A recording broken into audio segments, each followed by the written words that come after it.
Hello everyone, welcome to the Buddha's Boys YouTube channel. This is your boy Eustufius. In this video, which is the first video of the channel, we will discuss two things.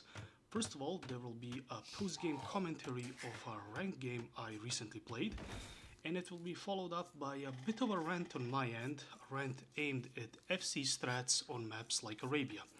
Now, I understand that rants in general, and perhaps rants about FC strats in particular, are not everyone's cup of tea, so there will be a fair warning before the rant starts. Until then, we'll discuss the gameplay of this particular match. So, a bit of a context before the match really starts going crazy. In August of last year, 2025, I promised myself I will actually try to reach 2k elo on the rank ladder in Age of Empires 2. That was mid-August, and by the end of the year, I think I played 10, maybe 15 games in total. In other words, not a lot. Definitely not enough to improve or come anywhere near 2k elo range. So one of my New Year's resolutions was for me to actually legitimately try and reach 2k elo in 2026. Or at least to make a concerted effort at reaching it. And this is actually the second game I played of the year. The one before this I actually lost.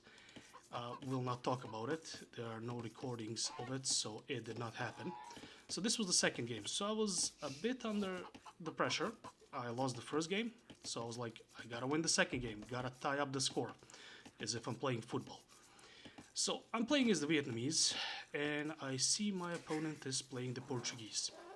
Now, considering this is 2026, and considering the prevalence of FC strats in the recent months, I was almost sure he was going to go for an FC into the unique unit, the organ gun build.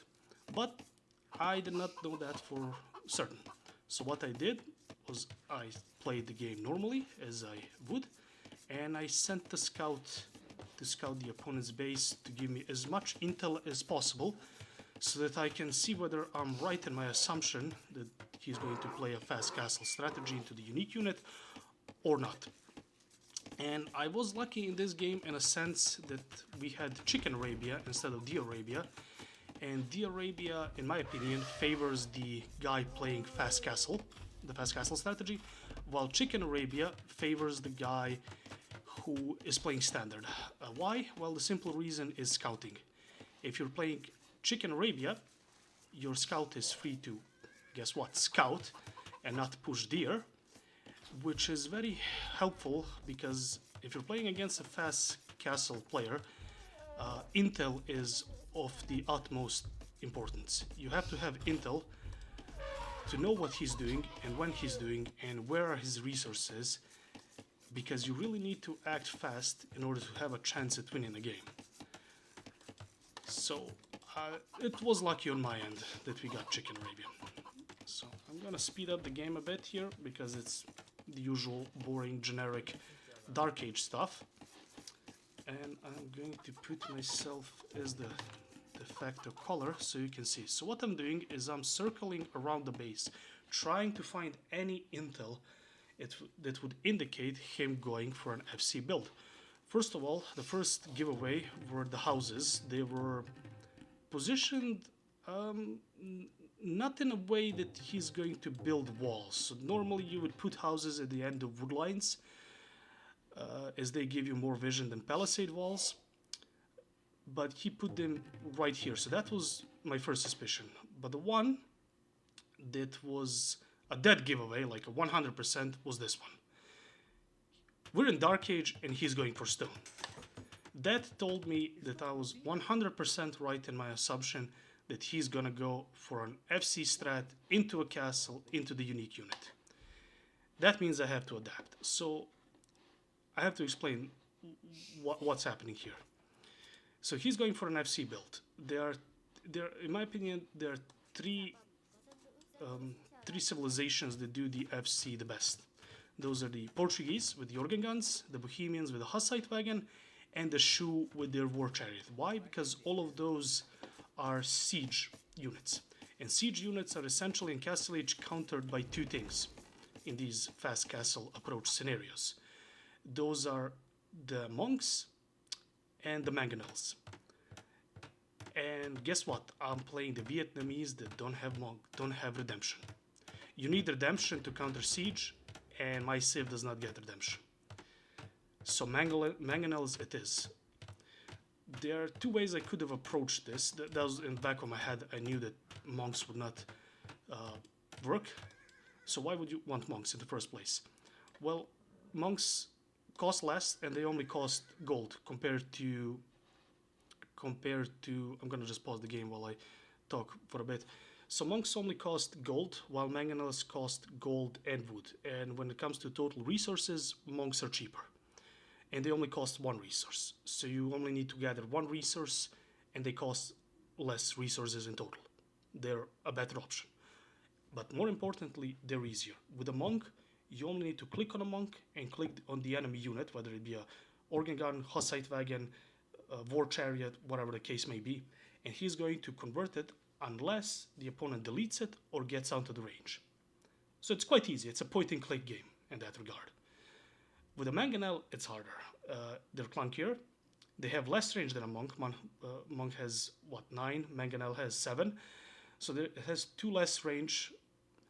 Its projectile, it's not like it is a point and click, but the projectile, once it shoots, it's over. If the opponent moves its unit, you're gonna miss. You're not gonna do full damage. It's not like ballistics where it's not a heat-seeking missile that's going to go after the opponent like a ballistic, as if you have had ballistics researched.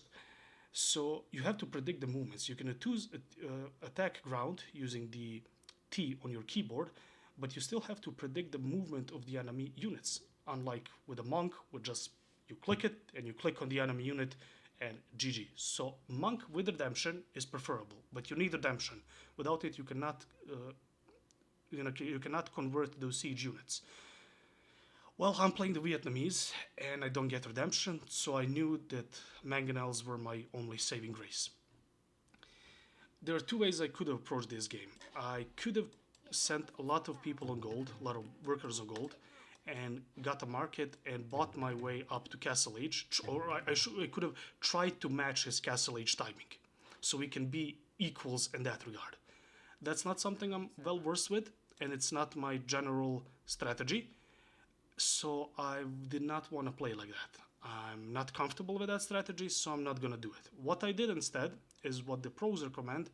Well, the pros recommend you send 2 villages forward and build an archery range. I kind of improvised and got the barracks, and I will build an archery range as well. And you attack the opponent where he is most vulnerable.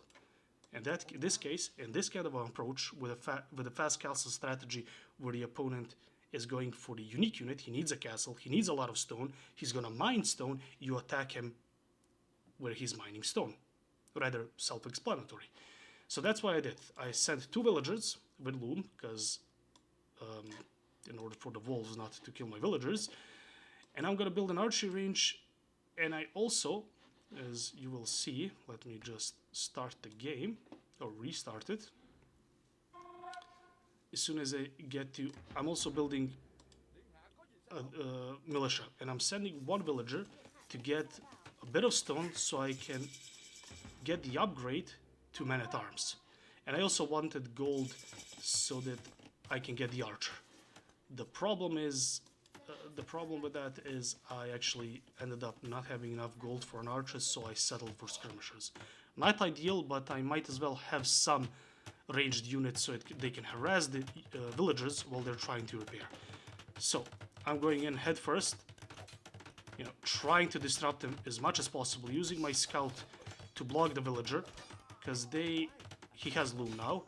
Okay, so 1 villager, it's something, and I'm gonna get skirmishers just so they can essentially tickle the villagers, and I'm also gonna drop a tower. Now luckily, looking in hindsight, my opponent should have dropped the tower and he would have been fine. It would have delayed his stone mining, but I believe he would have been fine. No army in feudal can break through the walls and then also destroy the watchtower, his own watchtower, without heavy damage. So what I'm doing here, I'm just being annoying.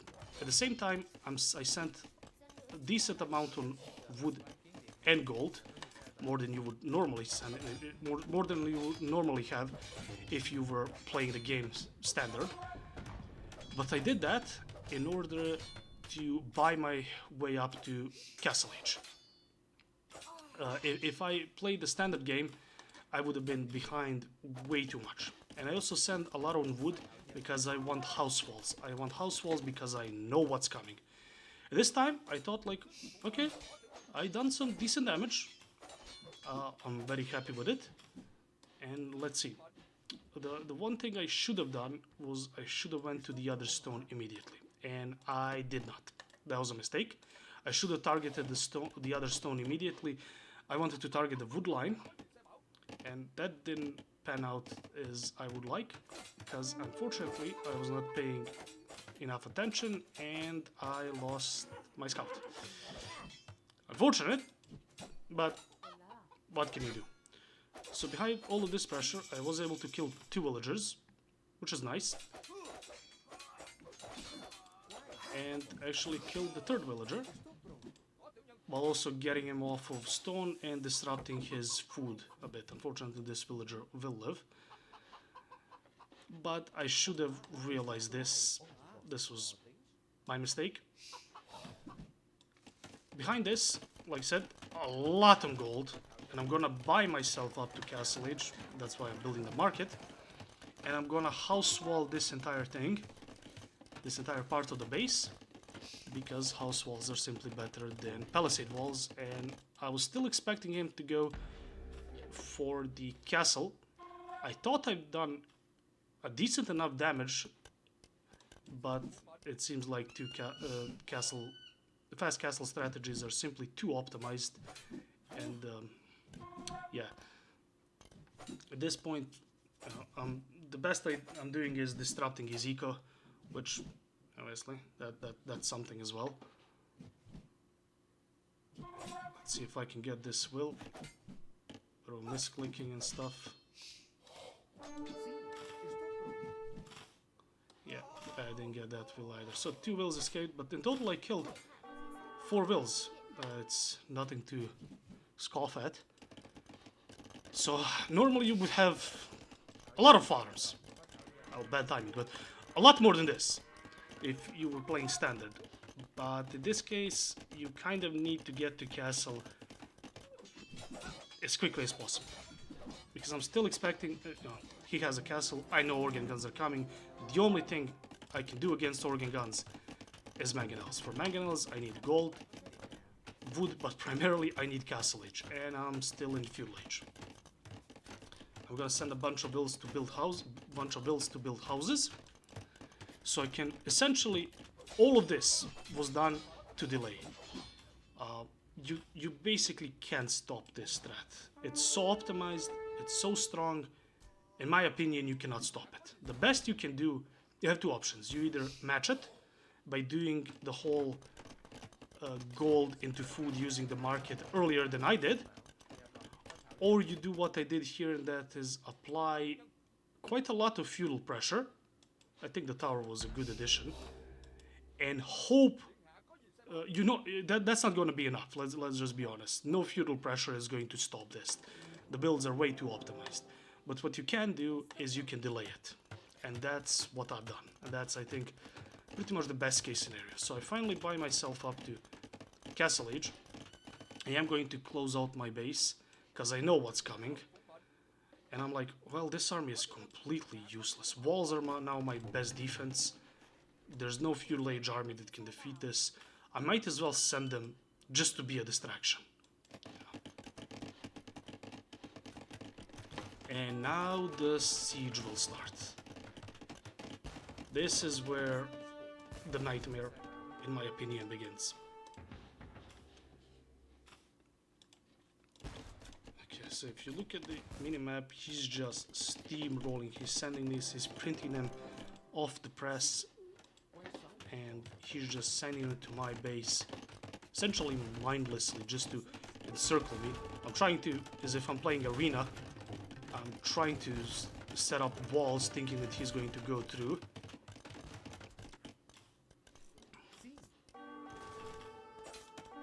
trying to be annoying here as much as possible, but unfortunately his unit is just something I can't deal with. I don't have anything in feudal it can deal with. I know that I need mangonels, and yeah, that's where I'm playing towards at. I managed to wall in. Obviously, house wall is pretty good. This will go down. So, at this stage of the game, I have more vills and I have better eco. He has the tech advantage and the surprise. And the surprise mechanic is probably the strongest part of an FC strat.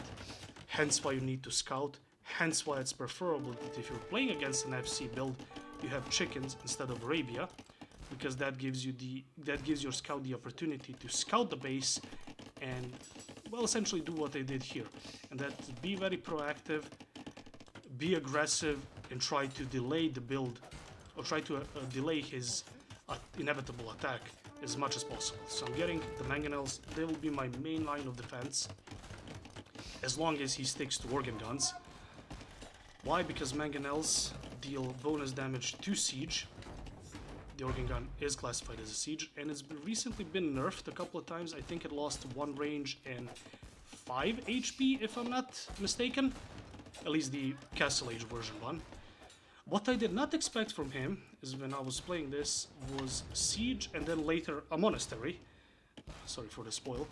I thought that after killing 4 vills and being economically in front of him, both in terms of resources collected and the number of vills, I thought, you know, I did not think he would have enough resources to go for both his own mangonels and his monks. That was a really unpleasant surprise. I expected, yeah, I did not expect that. I did a second TC, and this was quite risky. Normally, these kind of approaches, adding the second TC, I'm not even gonna bother with the third TC, but adding the second TC here is quite risky. I know I'm economically in front of him, in both resources collected and vills, so there's technically no need to add a second TC. It's risky because, yeah, sure, it helps in the long run, but FC strats generally don't have a long run. They have a short life expectancy. You kind of win or lose fairly early in the strat itself. Rarely do you see players with such playing such strats playing for late game at all. So this is basically a mangonel war. I'm doing as best as I can to micro mangonels. So this is why I said monks would be much easier here. With a monk, I would just click on the mangonel if I had redemption and the organ guns, and he would have to back off. Plus monks have 9 range, mangonels have 7 range. Monks just point and click, mangonels actually have to target. So what I'm doing here, what I'm sure he's doing as well, is using the attack ground move. Here I thought he might have redemption. I don't think he got redemption. But yeah, either way, it's harder to play with mangonels. These 2 builds, which were the original builds that I sent to build the barracks, the archery range, and the tower, are just chilling and collecting wood. I'm kind of being greedy with the third TC. I know I'm economically in front of him, and I'm waiting for the follow-up. I'm like, I have mangonels, they're defending the organ guns, and I'm kind of trading well based on my better eco with him against his mangonels, but I'm expecting something else. I've definitely done, I would say, a decent job at defending, but by no means have I won the game. Yeah, let's not look at that.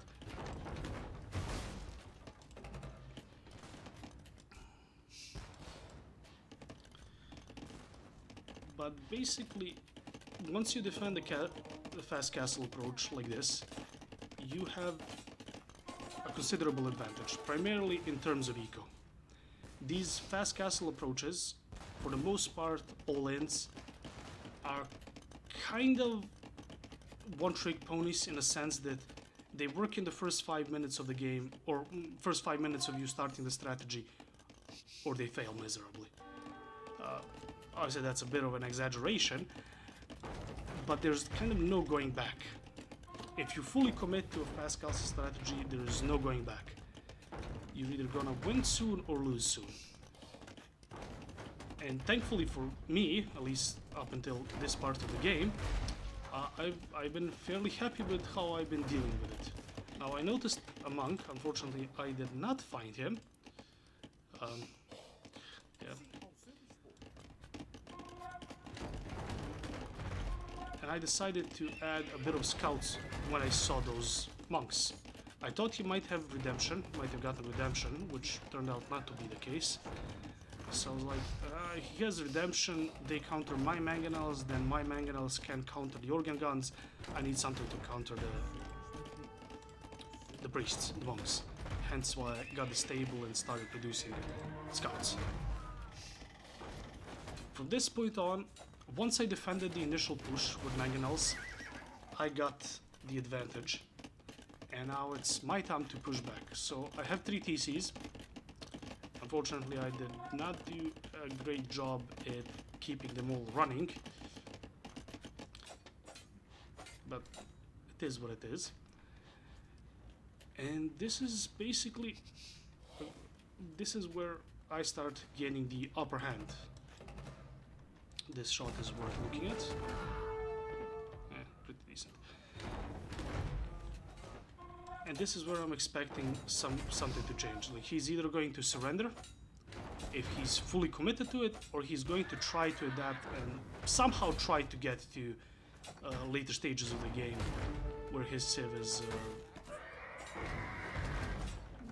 where his civ would have a chance at winning.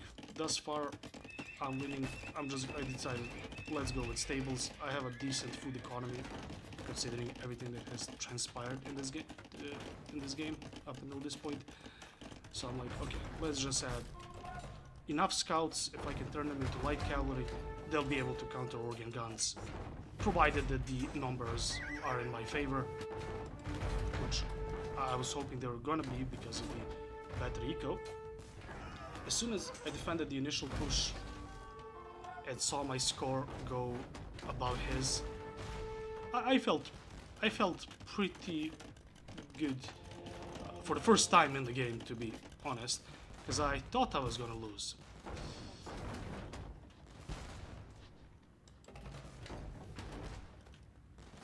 Now let's see how this goes.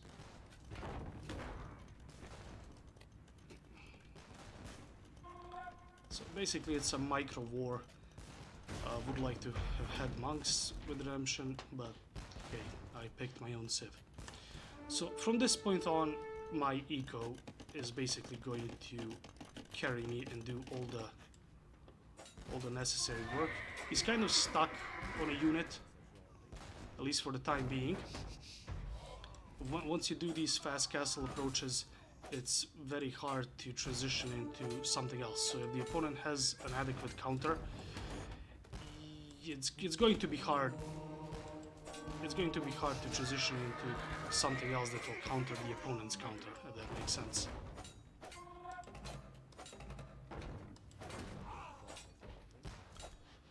Behind this, I clearly have not done the best job at booming.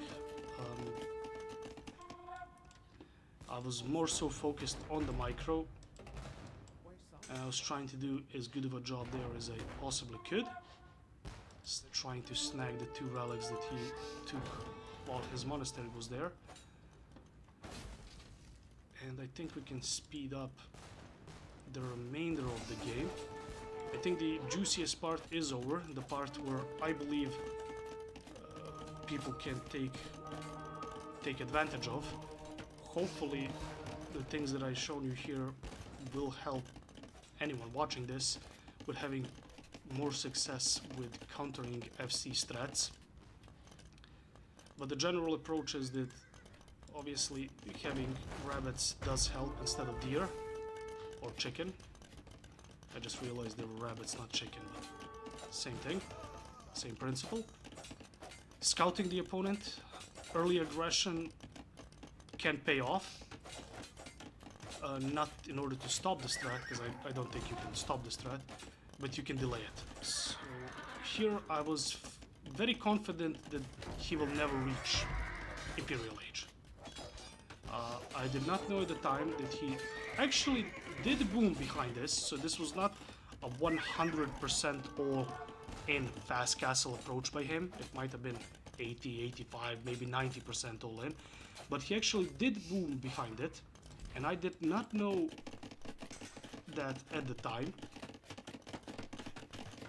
So this game is not over, at least not yet, but his boom did come in quite late because all of the Castle Age pressure, but I was fairly confident that he is not going to reach Imperial Age, and I was happy when I reached Imperial Age. So I decided, I'll just speed up. You know what? I'm Imperial Age. I have the advantage. I defended successfully. I must have the better eco. I'm gonna apply pressure now. As long as I have the advantage of Imperial Age, I'm like, let's just get 2 castles down. I have enough stone because I was mining it. And let's try to trap whatever is that he has. And I switched into knights. Kind of generic. But at this stage of the game, I'm like, knights will kill everything that he has. He's going to have a hard time transitioning into anything. He decides also to go for knights, which in his case is better than in mine, because his knights cost less gold. But I was still under the impression, which was the correct impression, that my eco is better, so I was hoping like, sure, he can have cheaper knights, but I'll have more of them based on the better eco.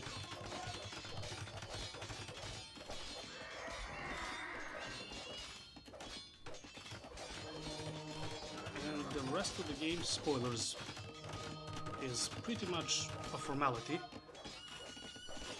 I was feeling very confident in this part, finally getting a trap out. And it's only now that I'm starting to realize, wow, he actually boomed behind this. This wasn't like an 1TC all-in or 100% all-in build, I would say. He actually boomed behind it. He probably, my guess would be that after the initial push backfired, or when I was able to defend against it, he decided to switch up the game plan and go for a more of a standard approach in order to try and maybe win the game late. That was quite risky considering the economic situation of both of us at the time. But at this point, what I did not know at the time of playing the game, he has no chance of reaching Imperial Age basically, or at least not in one piece. So I pretty much just pressed on and decided might as well just kill the game.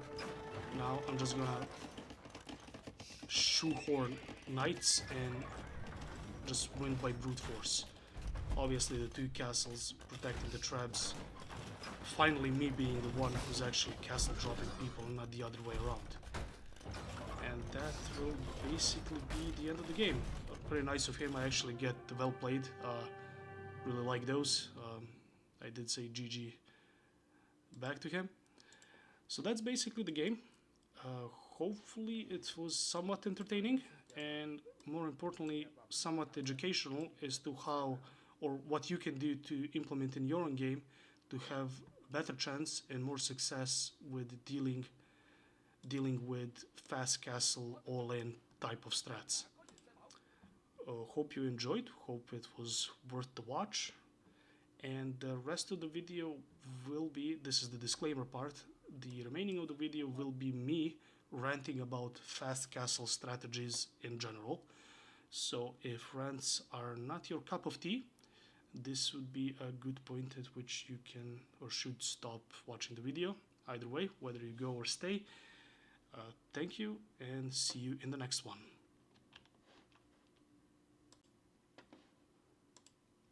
So this is the rant part of the video, in which I'll be ranting about FC strats in Age of Empires 2. This applies to all FC strats, but primarily the specific focus is on the red phosphor type strats, in which you go for a really fast castle into a unique unit. So what's my problem with the strats and why I don't like them in this game? Well, the crux of the issue is the following.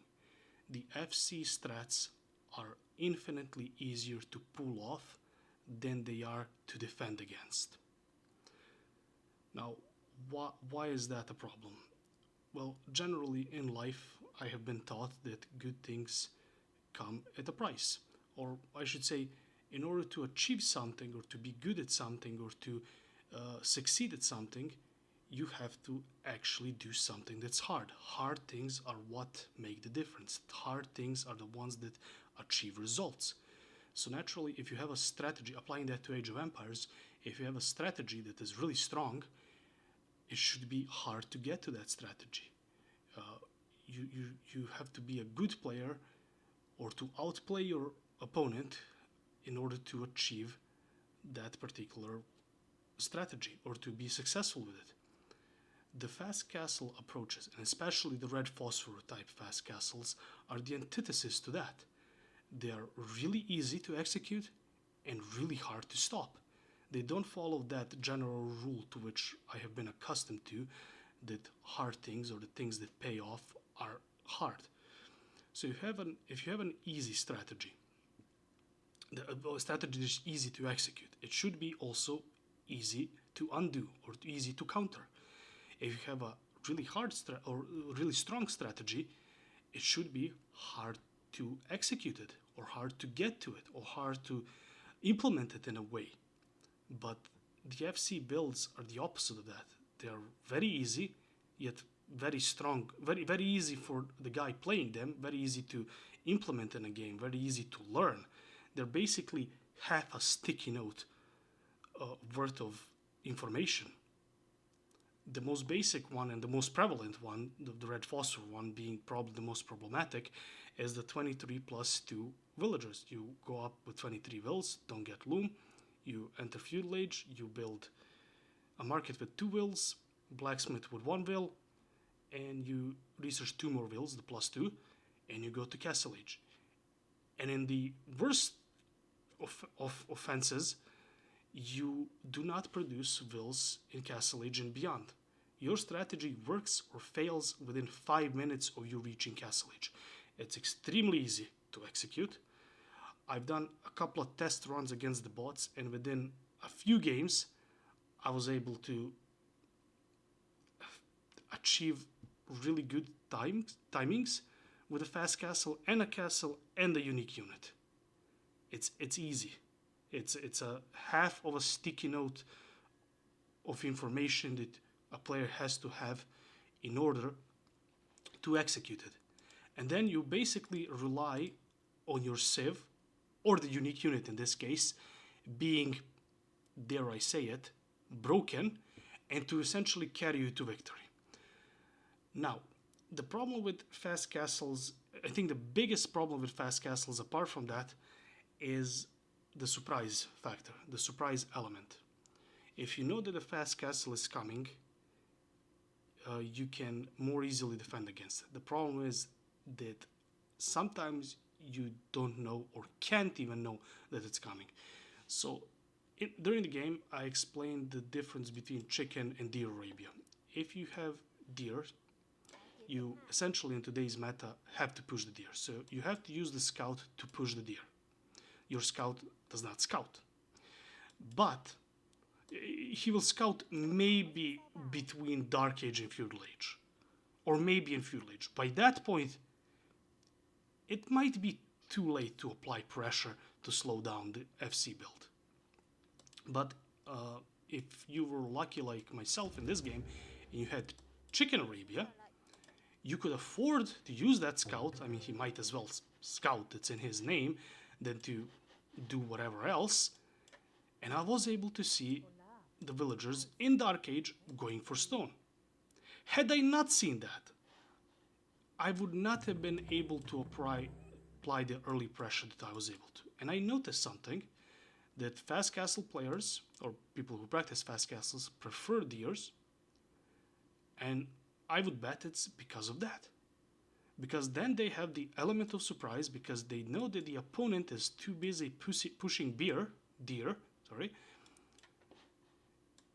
instead of scouting his own base. And if the opponent doesn't push deer, he's going to fall behind. Deer is arguably one of the most important things you need to do. If you don't push deer, you're gonna fall behind. So he has to push deer, and he's not gonna know that fast castle is coming. He's gonna be caught off guard, which is arguably the greatest weapon that fast castle strategy provides. So chicken, you have to get kind of lucky to get chicken Arabia. What? It's 50% chance that you're gonna get Arabia or deer. So you have to get lucky in that regard. You also, it's preferable if you get a good map. So here I had a good map. I had two back wood lines, one pretty big wood line, and probably most importantly, I had the back gold. This was my main TC. This was my main gold. So it was pretty easy to wall up, and I had the wood and gold, what I needed for mangonels, back in the base. So I had quite a favorable map for this. So let's look at what the opponent had to do and what I had to do in order to win this game. He followed the standard build. Like I said, that's half a sticky note of a build. That's it. No pressure in feudal age can stop this.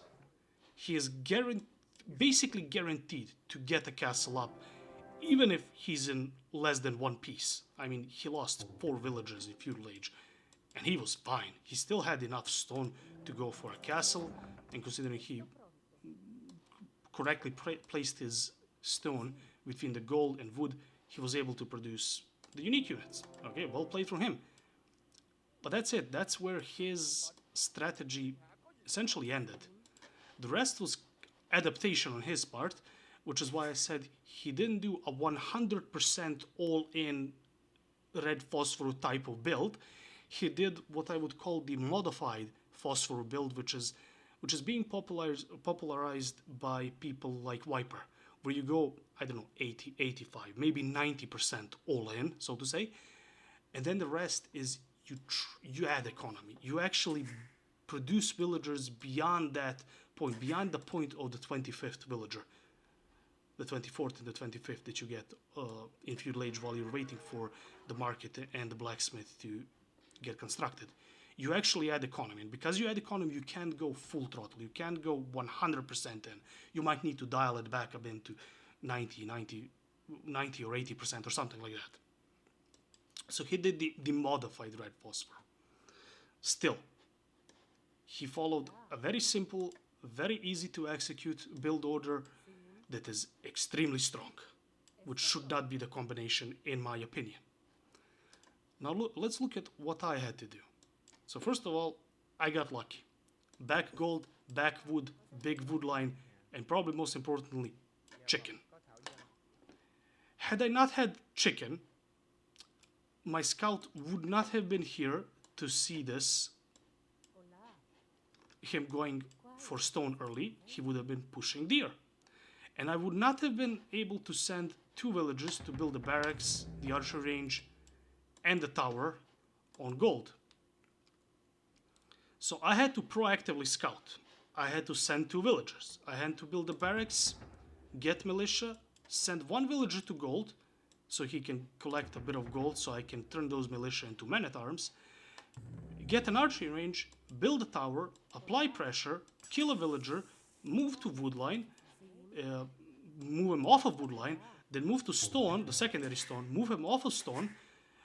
All that while I sent a lot of villagers of gold, a lot of villagers of wood, and I prepared all of this defense.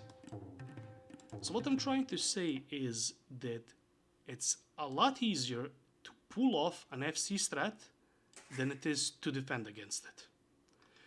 The guy defending has to scout, has to make all of the decisions, has to be proactive, has to react to everything the opponent is doing, and he has to have what I would say a much better game on average, or at least let's not say much better, but has to have a better game on average to have a chance at winning. The guy following an FC build just has to do the FC and that's it. The guy defending against it has to change his whole game plan and adapt at a moment's notice. And that's only if he was lucky like myself in this game, where he had the luxury of using his scout to, guess what? Actually scout. Hence why I think the chicken Arabia are a surprise blessing, as they help players actually have a chance against fast castle strategies, or have a better chance, I would say. Let's not say that they don't have a chance without chickens. I would guarantee you. So why do I think this strategy, fast castle strategies, are broken? Well, like I said, the crux of the issue is they're much easier to pull off than they are to defend against.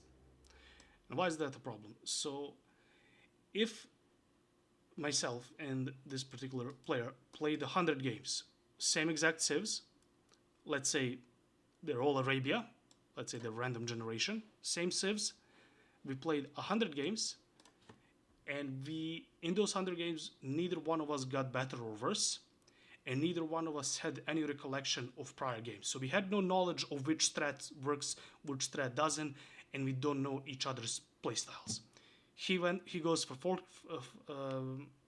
fast castle every time. I go for whatever I would go in that particular regard. I would guarantee you that he would have had a noticeably better win ratio against me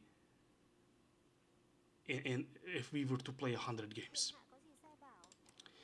So what's overpowered in Age of Empires? Based on what the pros say, or what people better than myself say, and what I believe the community in large, or at least the vocal part of the community believes, in this game, if something has 55% win ratio, it should be nerfed.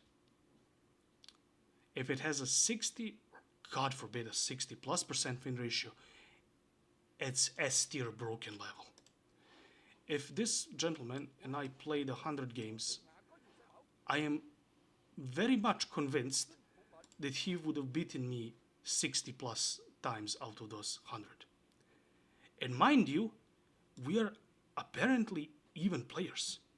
The game literally forces you to have a 50% win ratio because it finds players against whom, at least according to the game's knowledge, you would on average have a 50% win ratio of winning and losing.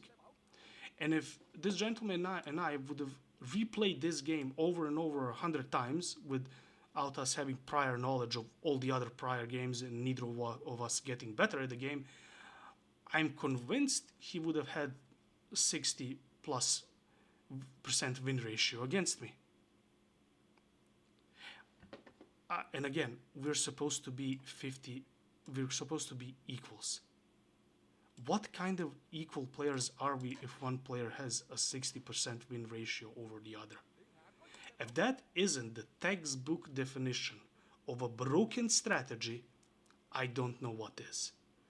If a player who has a 50% win ratio can start using a strategy that is easy to execute, and that's a very big emphasis, it's easy to execute, very hard to stop, and increase his win ratio with that particular civ to 55, 60, maybe even 60+%. That strategy, that's the textbook definition of an overpowered strategy. That'll be it for both the gameplay and the rant. I'll leave it at that. This has been your boy Eustufius, and I'm signing out.